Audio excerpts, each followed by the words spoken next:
The question is, can you daily drive a W204 C63?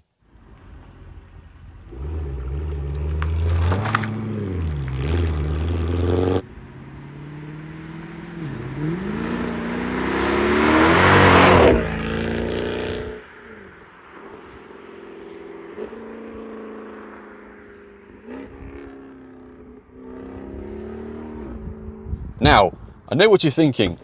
Who in their right minds would want to daily drive a C63? And I get it. However, I do think this car makes a good case for itself, and I do actually have some appetizing numerical figures that I'd like to share with you, which I'll delve into later on. Because of the nature of this car, you may not think it's a viable car for a daily. However, you have to remember this is based on a C-Class, and a lot of its fundamental properties can be found in this car. And because it's a C63 AMG, it is basically top of the line. So you get lots of things as standards, such as a panoramic roof to allow more light in. We have heated seats, we have parking sensors front and rear, we have cruise control, we have leather and electric memory seats, which can be adjusted in many ways and have different memory options. We have lumbar support, we have sat nav, climate control, LED lights, an electrically adjustable steering column, as well as electrically adjustable folding door mirrors. We also have a 7-speed automatic gearbox, which is the only transmission you can get in the C63. And we do have a Harman Kardon sound system, which is an option, but in the C63s, there aren't really many options to choose because the car already comes with so many things as standard. You can also get a reversing camera as an option if you need that. But other than that, there's not really many other options to write home about. And because this is based on a C-Class platform, well, it's not riding super low. So getting in and out of the car is actually rather easy. You don't have to like bend down or get really low to the ground. And in the visibility, because of that, you sit actually quite high as opposed to a normal sports car. You normally sit quite low, but in this you actually sit quite high. So your view is actually not impaired at all. And then speaking of comfort, we are in these lovely Napa leather seats, and I can vouch for them being comfortable because I did a video a long time ago driving this car from London to Edinburgh on 1 tank of fuel, and I drove all the way there and back again, and the journey to London itself. Well, that was around 14 hours I spent in these seats, near enough all in one sitting, and I can say, well, nothing about me was misshapen. It is a very, very comfortable seat, and the car in general is just a really lovely place to be. Now, if you are using this as a daily, the chances are you have things, you want to bring things with you to your commutes or your journeys, so you need spaces to put them. So in this car, it's all right. I'll show you around, and if you go down to the door bins, they are probably the weakest point of its storage capabilities because they can't fit much apart from a banana because they're really slim and you can't put bottles in there. However, you can put bottles over here, and I've overlaid a video. You can put olive oil in there or a smaller bottle and it fits really well. And I've also put bigger chocolate milk in there. And then in here you have 2 split storage which can fit many things, and there's actually a pen holder in there as well, and a little coin tray which is very handy. And you have a little slidey thing here which has a little storage and 12-volt socket there. And you have a dual split glove box, which is an okay size, but it's got 2 shelves, and this little twisty thing is a fan to blow like cold air for whatever things you have there, like chocolate milk. And that is part of my features video. So if you want to know more about the C-Class's features, I'll attach a video for the end screen. Now, in terms of rear passenger space, so if you do use this car for ferrying around passengers as your daily, well, in this coupe variant, it's not the most ideal in the world, and it's not the most dignified way of getting into a car. However, with me standing at 5'8.5", I can slouch a little bit behind my driver position. Bear in mind, I'm 5'8.5". In my driver position, that's my comfort setting. And I am now slouching a little bit because my hair is kind of touching the roofline. So I can slouch a little bit, and my leg room is borderline adequate. So if you were taller than me, it's not the most comfortable. I've had 6-foot people in the back here, and yes, they are fairly cramped, but that can obviously be changed if you were to have a saloon or estate. But yeah, in the back of here, not ideal for tall adults, maybe great for kids. And in terms of storage, well, I'll have to show you around. In the back you have some vents, and down here you have two little cup holders and a little tray. And if you are like a really cool parent and you want to daily this and take your kids to school because you're a super cool parent, then you'll be pleased to know you do have some Isofix mountings behind there you can take off the tape. And unfortunately I don't have a kid, so a fruit will have to suffice. But yeah, you can get a child seat in the back here and you will be able to be a very cool parent rocking up to your school.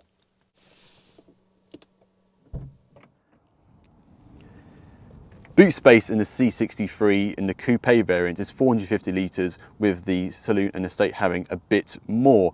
And it's really usable, and actually I've fitted many things in this, and you have a health kit, a spare wheel underneath the boot floor, tethering items, this little mat that goes over the boot floor. And if you fold the seats down, you can get like around 1500 litres. And I've actually fitted a flat pack sort of drawer, which is about 2.1 metres, I managed to get in the boot floor. So yes, it is rather adequate. Right, so now we're going to address the elephant in the room, and that is of course MPG. Why would you daily drive a C63 with how horrendous the fuel consumption is? And I say that with quotation marks because in my ownership at least, it's not great, it's not a Prius, it's not a diesel by any means, but it's not as bad as you think. Now, in my current ownership, I've had this for around 20,000 miles, and my current average is 20.2 miles per gallon. That is a mixture of many different sort of driving modes, such as town, city, motorway. I've done it all. But obviously this car has done a lot of spirited driving as well, and if you're going to be dailying this, it depends the sort of driving you'll be doing. Will you be doing this a lot of city stop start? Of course your MPG is going to suffer really badly, and you'll be getting probably low teens to mid teens. If you do short journeys, expect high teens to low 20s, and maybe a bit of a longer run, you expect anything between 23 to 26 miles per gallon. But on my London to Edinburgh trip, where I drove this on one tank of fuel, which is around 400 miles, I urge you to watch that if you want to know the full in-depth of how the car performed. But putting it to you right now, this car managed to do 33.2 miles per gallon. Or was it 30? No, it was 32.2 miles per gallon. I think it was the best I got. And I think that is one hell of a stunning feat of this car to be able to perform with a 6.2 naturally aspirated V8. And of course, I know there are people going to be comments screaming at me saying, why would you buy this car for fuel economy? And you won't. But if you are on the market for one of these and you are a bit, people say, oh, you only get like 20 or low 20s, you can get good fuel economy. This goes on for a while. But in short, if you do steadily commute with your C63 on long journeys with cruise control, you can get over 30 miles per gallon. Right, let's get this C63 on the road and see what it's like to live with.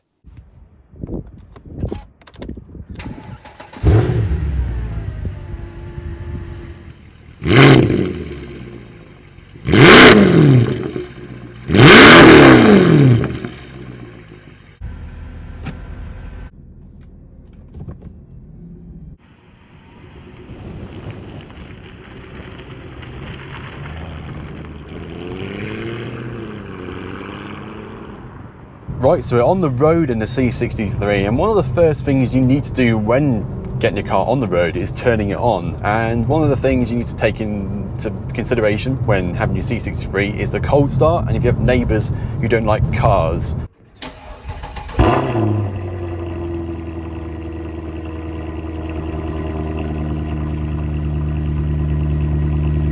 It is quite loud cold start. Mine has been modified with a secondary cat and resonated elite, so you should probably add an extra 20% on that. But probably even standard, the cold start is a tad little loud, so just something to bear in mind. But once you get moving and put it into drive with this 7-speed automatic gearbox, it is sublime. It is probably no much more dissimilar to a regular C-Class. It is so easy and normal everyday to live with. It's just effortless. And that's one of the things that I really love about the C63, is that when you don't want it to be like, as Jeremy Clarkson would say, axe murder with headlights. It isn't. It is so dignified and discreet. And when you're just driving along normally, you get a subtle V8 burble in the background, but it's not intrusive. It doesn't like drone. It is, even with this modification, it's still just subtle and lovely on the road. And that is that a monkjack? It's a deer. Oh, it's a hare. It's a hare. Wow. I've never seen a hare before. Sorry, I got a bit excited there. But as I was saying, with this 7-speed gearbox, it is so lovely, and it is considered as the Achilles heel of the C63 because people think that it isn't good enough. And in my opinion, I think the exact opposite. I think it's probably one of its best attributes because when you put it into gear, it starts at the second gear straight away, but it's so smooth. And I had a gearbox reset and also a transmission service. And now it's just effortless and glides through the gears and makes everyday living through town just normal. However, there is a caveat to that, and that is, of course, being in controlled efficiency mode like we are in now. If you put your foot down, it's not as bad as it used to be, but there is a bit of a delay. And if you want to get going, obviously, it does take a little bit of time to make its mind up, and it has to change gears maybe a couple of times. So yeah, that is a slight downside with this gearbox. It may not be the fastest to respond, but you can of course flick it into Sports Plus mode, which allows you to have a bit more response with the gearbox and makes the shifts a lot more ferocious and faster. So right now we're in Sport Plus mode. We put our foot down. Now there was a bit of delay there too, but when you're on the right gear at the right time, it is quick and the shifts are lightning fast, even with this 7-speed MCT gearbox. That's very kind of fellow W205 C63 let me pass. I'll give him a thumbs up. He clearly appreciated that. In terms of everyday driving with this car, it's actually quite good, and that is helped with getting in and out of the car. Like I said, it's not really difficult because it's not slammed to the floor like some sports cars. It actually sits quite high, and that of course means your position, your vision is actually quite good. You sit quite high as well in your seat, and getting in and out of the car is easy as well. And the ride height means getting over bumps is not actually that bad, and speed humps not a problem at all because there's enough clearance. And in terms of steering, well, we've got a hydraulic steering rack. It has some weight to it, but it's not as heavy as you'd think, and it's actually relatively light enough for everyday maneuvers. It's not overbearing. And I have a Z4 E85 generation which has electric steering, but it feels a lot heavier and more, maybe not tactile, but just there's a lot more weight to it, and it's a bit more of a chore, whereas this is just more effortless and smooth. And speaking of smooth, right now we're on quite a bumpy road, and it is dealing with them quite adequately, and considering we're on 19-inch multi-spoke chrome AMG wheels, you'd think it's a really bad ride, but honestly, it is actually really ironing them out rather well. And like I said earlier, I spent 14 hours in this car pretty much all in one stint, and there was not once where I thought, oh, this drone is deafening. There was no drone. The ride comfort was absolutely fine. The seats, well, they didn't make me misshapen at all. I felt like I was just a completely normal human being, apart from my left knee was stood still for so long. I had to go for a little walk to get that unstiff again. But other than that, it is perfectly comfortable.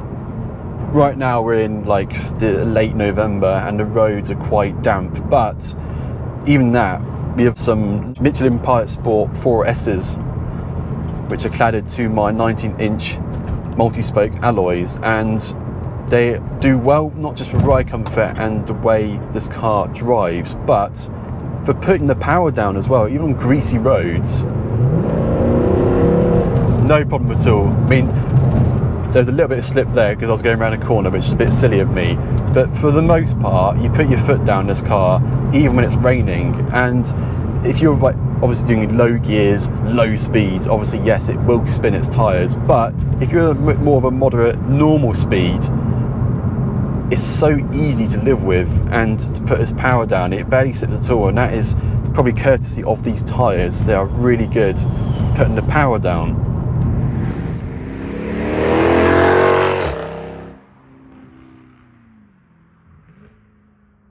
We're on a dual carriage now. I'm going to put it in Sport Plus mode.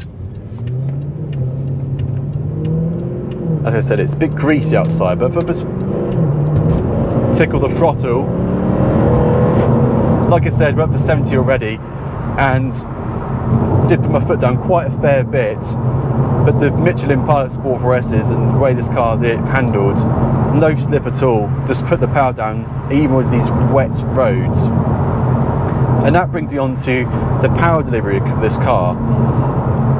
Most dailies, not to say all, but quite a lot of people like to prefer diesels because of frugality, but not just for their frugality, but also because of their instantaneous torque. And you get that in EVs as well these days. People love the instant torque and how frugal they are.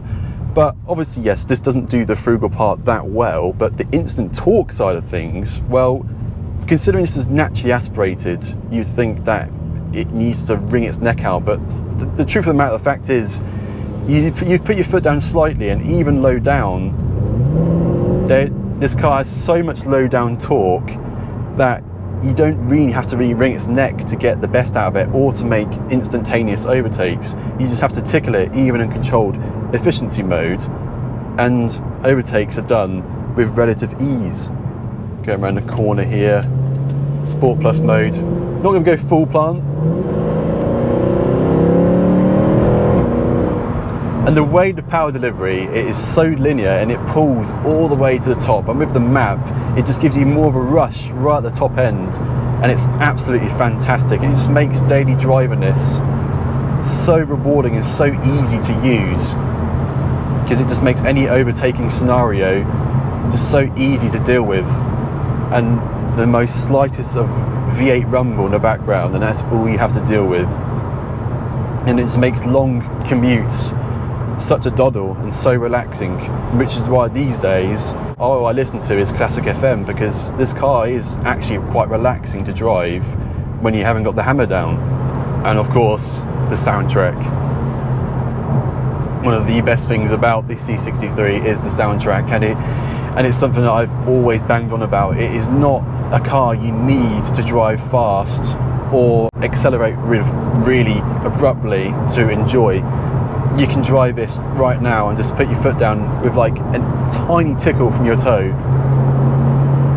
and you get such a lovely soundtrack. And it doesn't matter what speed you're doing or what RPM you're doing, it always sounds absolutely fantastic, which is why I love doing milk runs and going out for spontaneous drives, even if they're unnecessary, because the car is just so fun, and it doesn't matter what sort of journey you're doing, it is always such an event. And another thing I would like to note with this car is that it gets a lot of appreciation. It gets a nod. A lot of people approach this car and commend it. I suppose most people commend it because they know what it is. But when this car finished its palladium silver paintwork with the chrome wheels, it's quite understated as opposed to a white or a black C63. I think they're just a bit more boy racerish, and I like that this flies under the radar a little bit, but not too much, because it's still distinctive to C63 with those gargantuan chrome 4 tailpipes. But across the board, it is genuinely a well-respected car across the car community, and I love how much conversations you get with this car and how much people appreciate it. It's quite a nice feeling to have. In retrospect, what I'm really saying is that it gets all the right attention for all the right reasons. I mean, if I haven't sold you the C63 daily idea yet already, then I don't know what will. And with gas guzzling car prices being at an all-time low, it means you can snap up high mileage facelift C63s for around £15,000 and lower mileage examples in the region of 20 grand.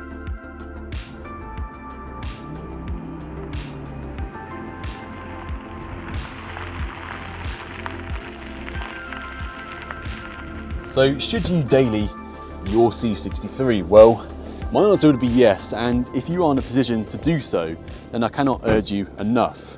When I dailied my C63 like 2 years ago, Well, the only thing I was thinking of when I was at work was just getting this car home. I couldn't wait to drive it home, and any boring commute getting some milk from the shops is just such an event, because this is such a beautiful and amazing experience of a car to own. So I really hope that's concluded my answer to you, and it's somewhat sold the idea of dailying a C63 to you. And if you have enjoyed this video, then please do give it a like and subscribe, because it really does go a long way. And what would you drive as a daily driver? I want to know what you guys are daily driving as well. So thank you so much for watching, and until next time, bye for now.